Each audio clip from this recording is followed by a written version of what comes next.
அப்போ எனக்கு 300 தான். அதில் ஒரு சந்தோஷம், அவனை விட நமக்கு 100 கம்மியாக இருக்கேன்ட்டு.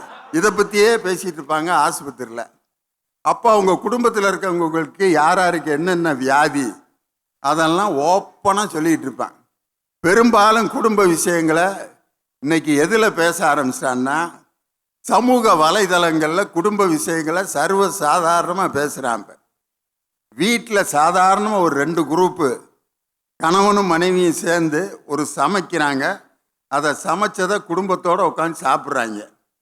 அந்த சாப்பிட்ற நேரத்தில் நடந்த அவ்வளவு சம்பவங்களையும் அப்படியே மொபைலில் ரெக்கார்டு பண்ணி உடனே எல்லாருக்கும் அனுப்பி வச்சிடுறேன். இதை பார்த்துட்டு அந்த குடும்பம் என்ன நினைக்குதுன்னா, என்னைக்காவது நம்ம வீட்டில் இப்படி சோற ஆக்கியிருக்கியா நீயே?